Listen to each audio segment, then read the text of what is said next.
Lorsque les enquêteurs ne parviennent pas à trouver la solution d'un crime ou d'une disparition, on parle alors de cold case.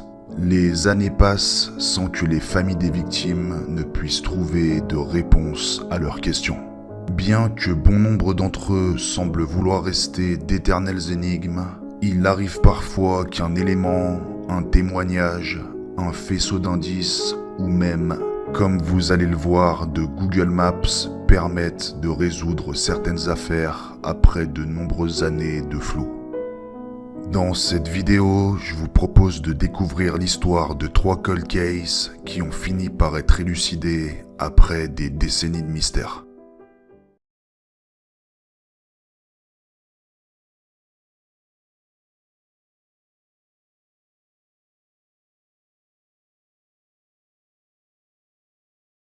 Nous partons pour Sparta, une toute petite ville dans l'état du Tennessee aux États-Unis. Le soir du 3 avril 2000, deux adolescents, Erin Foster et Jeremy Bechtel, âgés respectivement de 17 et 18 ans, vont se rendre à une soirée. Tout se passe bien, ils prennent du bon temps, mais vont quand même choisir de ne pas s'y éterniser. Les deux jeunes quittent la fête et rentrent chez les parents d'Erin à quelques kilomètres de là. Mais là encore, ils ne vont pas y rester bien longtemps et vont repartir aux alentours de 22h à bord de la Pontiac d'Erin pour une destination inconnue. C'est la dernière fois que les deux ados seront vus en vie. Personne ne reverra Erin et Jeremy ou leur véhicule après cette soirée du 3 avril 2000. Cette disparition va faire beaucoup parler dans la petite ville de Sparta. Chacun donne son avis et a sa petite théorie. Les spéculations vont bon train et certains pensent que les deux jeunes se sont enfuis pour mener une nouvelle vie.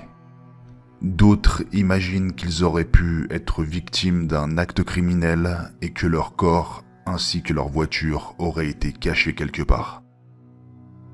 Mais malgré toutes ces rumeurs, la réalité c'est qu'Erin et Jeremy n'avaient aucune raison de vouloir fuguer et échapper à leur famille et à leurs amis. Ils étaient décrits comme sympathiques, joyeux et menaient une vie tout ce qu'il y a de plus normal. Le mystère sur cette double disparition va demeurer pendant plus de 20 ans et ce qui était d'abord de l'angoisse pour leurs proches va se transformer en colère puis en résignation. Les parents d'Erin et Jeremy restent dans l'inconnu. Ils vivent au jour le jour dans l'espoir qu'un jour quelqu'un parle et puisse leur dire ce qui est arrivé à leur enfant. Et ce qui semblait vouloir demeurer un cold case pour l'éternité va connaître un rebondissement inattendu. En novembre 2021, un YouTuber répondant au nom de Jeremy Sides, qui réalise des vidéos où il s'improvise enquêteur amateur, se lance à la recherche des deux jeunes avec l'espoir de pouvoir découvrir ce qui leur est arrivé dans la nuit du 3 au 4 avril 2000. C'est un spécialiste en plongée subaquatique et après s'être largement documenté sur l'affaire, il va avoir une curieuse intuition. Et si Erin et Jeremy avaient tout simplement eu un accident cette nuit-là? Et si les deux ados que beaucoup imaginaient avoir été victimes d'un acte criminel ou avoir fugué cette soirée-là étaient en réalité tout proches de leur domicile depuis plus de 20 ans? Le 24 novembre 2021, Jeremy Sides sonde un lac tout près de la fête où s'étaient rendus les deux jeunes le soir de leur mystérieuse disparition. Et il va y découvrir un véhicule immergé. Mais malheureusement, après l'avoir remonté du fond de l'eau, il ne peut que constater que ce n'est pas celui d'Erin et Jeremy et les recherches restent vaines. Un membre de la famille d'Erin Foster, très intéressé par la démarche du youtubeur, informe le shérif du comté de White de son initiative. Ce dernier prend alors contact avec lui pour le réorienter et lui livrer les informations que la police avait récoltées à l'époque des faits, espérant qu'il puisse un jour résoudre ce cold case. Riche de ces nouvelles informations, 4 jours plus tard, Jeremy Sides se relance dans les fouilles, aidé d'un bateau à moteur bien équipé, notamment d'un sonar. Il mène ses recherches sur la Calf Killer River, un cours d'eau situé près de l'autoroute 84, tout près du domicile d'Erin Foster. Et il faudra peu de temps pour que son sonar lui indique un nouveau véhicule immergé à 4 mètres de fond dans la rivière. Il plonge et découvre la plaque d'immatriculation de la voiture 473 EJR. Elle correspond à celle du véhicule des 2 jeunes disparus depuis plus de 20 ans. Après avoir sorti la voiture de la rivière, les autorités confirmeront qu'il s'agit bien de celle d'Erin Foster. Et des restes humains seront découverts à l'intérieur de l'habitacle. C'est ainsi qu'un youtubeur, enquêteur amateur, a permis de résoudre une affaire restée sans réponse depuis plus de 2 décennies. Cette nuit du 3 avril 2000, Erin a perdu le contrôle de son véhicule, quitté la route et est tombée dans la rivière. Elle et son passager Jeremy n'auront pas réussi à s'extirper de la carcasse pour regagner la rive. Dans la presse américaine, les familles des 2 victimes ont exprimé leur tristesse, mais aussi le soulagement de savoir enfin ce qui était arrivé à leur enfant, et pouvoir enfin leur offrir une sépulture digne. Elles ont également remercié le youtubeur Jeremy Sides pour son rôle majeur dans cette découverte. Une plaque commémorative en hommage à Erin Foster et Jeremy Bechtel, les 2 jeunes disparus, a été déposée près de l'endroit où leur véhicule a été retrouvé et où ils ont perdu la vie au printemps 2000.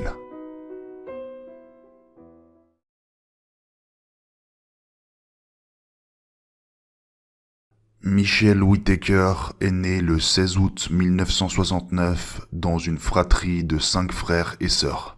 Elle était très proche de sa famille et une adolescente, tout ce qu'il y a de plus normal, jusqu'à ses 15 ans, lorsque sa famille a déménagé à Gastonia, dans l'État de Caroline du Nord. Bien que décrite comme une jeune femme ayant un grand cœur et qui faisait tout pour que les gens l'aiment, à partir de cette date, les disputes avec sa mère Laura vont être de plus en plus fréquentes et le comportement de Michelle va se dégrader. Elle pense que Laura est bien trop stricte avec elle et elle adopte avec le temps un comportement toujours plus rebelle. Après avoir envisagé de s'engager dans la marine américaine, Michelle va tomber amoureuse de son instructeur qui a une dizaine d'années de plus qu'elle. Et une fois son diplôme d'études secondaires obtenu, elle va épouser cet homme. Mais le mariage sera de courte durée, le couple se sépare moins d'1 an après leur union. Après son divorce, la jeune femme est retournée s'installer chez sa mère et la famille a finalement déménagé à Spartanburg en Caroline du Sud. À 30 ans, Michelle a des difficultés financières. Elle travaille à temps partiel en tant que serveuse et a du mal à boucler les fins de mois. Un soir, après le travail, Michelle a rencontré un homme prénommé David qui lui a proposé de la raccompagner chez elle en voiture. En réalité, l'homme va la battre et abuser d'elle, la laissant avec un visage gravement meurtri. Il sera arrêté 1 an plus tard et plaidera coupable pour coups et blessures volontaires et sera condamné à 8 ans de prison. Bref, l'histoire de Michelle Whittaker est compliquée et la jeune femme a le sentiment de ne pas réussir à prendre sa vie en main. Elle vivait tantôt chez sa mère, parfois chez des amis et il lui arrivait même de dormir dans sa voiture. À l'été 2002, Michelle est arrêtée en état d'ébriété au volant de son véhicule et est condamnée à suivre des soins dans un centre de désintoxication. Après une énième dispute avec sa mère, elle quitte la maison et décide d'aller se changer les idées à la salle de billard locale. Et c'est ici qu'elle va rencontrer une connaissance, un certain Doug Gilmore. C'est avec cet homme qu'elle va passer ses dernières heures avant de se volatiliser pour de bon. Il sera la dernière personne à avoir vu Michelle Whittaker. Quelques jours plus tard, Laura reçoit un appel d'un homme que sa fille fréquentait à l'époque et celui-ci l'informe qu'il n'a plus de nouvelles de Michelle depuis plusieurs jours. Sa mère, qui n'a pas revu la jeune femme depuis leur dispute, a alors un mauvais pressentiment et est très inquiète. Elle contacte la police, mais en guise de réponse, on va lui dire que Michelle est adulte et qu'il n'y a pour le moment pas grand-chose à faire. Laura a un ami qui travaille au bureau du shérif et qui connaît le style de vie éphémère de Michelle. Il va donc lui dire de ne pas s'inquiéter et qu'elle serait probablement de retour très bientôt. Il faudra attendre le 21 août 2002 pour qu'un rapport officiel de disparition soit ouvert, après qu'aucune connaissance de la jeune femme n'ait eu de ses nouvelles depuis 2 semaines. L'enquête peut enfin commencer. La police obtient les relevés bancaires de Michelle Whittaker et remarque qu'il n'y a eu aucun mouvement sur ses comptes bancaires depuis sa disparition. Pareil au niveau de son numéro de sécurité sociale. En l'absence de pistes, les enquêteurs vont directement interroger l'ex-mari de la jeune femme, mais suite à sa déposition, ils vont directement l'exclure de la liste des potentiels suspects. Les enquêteurs discutent avec sa famille, ses collègues et les personnes qu'elle a possiblement fréquentées peu de temps avant sa disparition. Et c'est ainsi qu'ils vont apprendre que Doug Gilmore est la dernière personne à l'avoir vu le 16 août 2002. L'homme est sans attendre convoqué au bureau du shérif pour être entendu. Il va raconter qu'en effet, il a rencontré la jeune femme à la salle de billard, qu'ils ont passé quelques heures ensemble, puis qu'ils sont partis faire une virée en moto. Doug a ensuite déposé Michelle tôt le lendemain matin à un relais routier à sa demande. C'est la dernière personne à l'avoir vue. Doug va accepter de passer au détecteur de mensonges et rien n'entrera en conflit avec sa déposition. Dans le même temps, la famille de la disparue va distribuer des avis de recherche au relais routier, espérant que quelqu'un la reconnaîtra. Mais malheureusement, personne ne semble avoir vu Michelle. Environ 1 an après cette disparition, l'affaire restera sans suite. Laura suppliera les chaînes de télévision et la presse locale de continuer à parler de sa fille pour que son cas ne tombe pas dans l'oubli. L'affaire va rebondir en août 2005, 3 ans après la disparition de Michelle. La police reçoit une lettre anonyme, à l'intérieur le dessin d'une carte. L'auteur a écrit qu'il savait où se trouvait le corps de la jeune femme. Il décrit le bord d'un étang entouré de grands pins. L'emplacement qu'il semble désigner se trouve à 40 km du relais routier. La police va fouiller la zone pendant 2 jours sans le moindre résultat et va finalement considérer cette piste comme un canular. D'après les prélèvements ADN réalisés sur la lettre, la personne qui l'a écrite est une femme qui ne sera jamais identifiée. Nouveau rebondissement en octobre 2005. Une nouvelle affaire va défrayer la chronique. Un homme qui répond au nom de Jonathan Vick est arrêté pour le viol et le meurtre de Dana Chatterfield. C'est la propriétaire d'un salon de beauté et le crime s'est déroulé à l'intérieur de son institut qui n'est situé qu'à 17 km de l'endroit où Michelle Whittaker a été vue pour la dernière fois. Les enquêteurs vont faire un lien car ils soupçonnent que l'homme fréquentait le restaurant où travaillait Michelle. Et le profil du suspect est particulièrement inquiétant puisqu'il est également soupçonné dans la disparition de son ex-petite amie Heather Sellers qui travaillait elle aussi en tant que serveuse au moment de sa disparition. En novembre 2006, Jonathan Vick est condamné à la prison à perpétuité pour le meurtre de Dana Shetterfield. En revanche, faute de preuves tangibles, aucun lien ne pourrait être fait avec la disparition d'Heather et de Michelle. 5 ans après avoir disparu, Michelle Whittaker est considérée être décédée et sa famille organise une veillée en son hommage.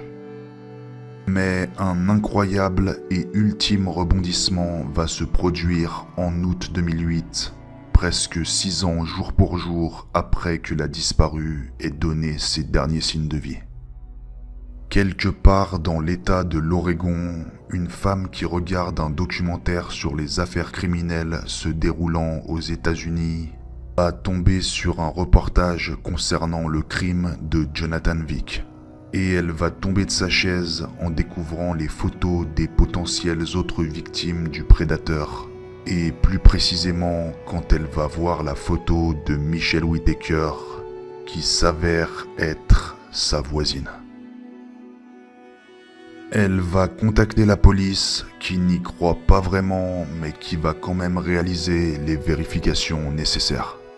Un agent va se rendre sur place et confirmer que la femme qu'il a en face de lui semble bien être celle qu'il recherche depuis tant d'années. Et des analyses d'empreintes digitales viendront lever les doutes, Michelle Whittaker est bel et bien vivante. La police l'informe que sa famille est à sa recherche depuis si longues années et, interrogée par les enquêteurs, elle va raconter qu'elle en avait assez de vivre comme elle le faisait.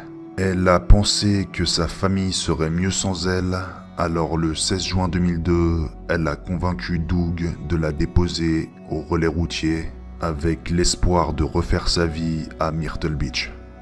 Mais elle va raconter que tout ne s'est pas passé comme elle l'avait imaginé et qu'elle s'était retrouvée à Las Vegas, puis en Californie, avant de finalement atterrir et poser ses valises dans l'état de l'Oregon. Michelle a affirmé qu'elle avait toujours utilisé son vrai nom et qu'elle ignorait que sa famille était à sa recherche. Elle a déclaré qu'elle se sentait coupable de ce qu'elle avait fait endurer à ses proches et des moyens et ressources mis en place par les autorités pour la retrouver. Michelle est aujourd'hui plus proche que jamais de sa famille et en particulier de Laura, sa mère.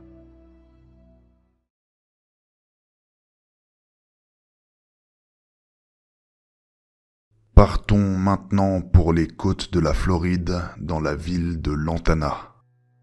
Le 7 novembre 1997, William Moult, 40 ans, se rend dans un bar pour boire quelques verres.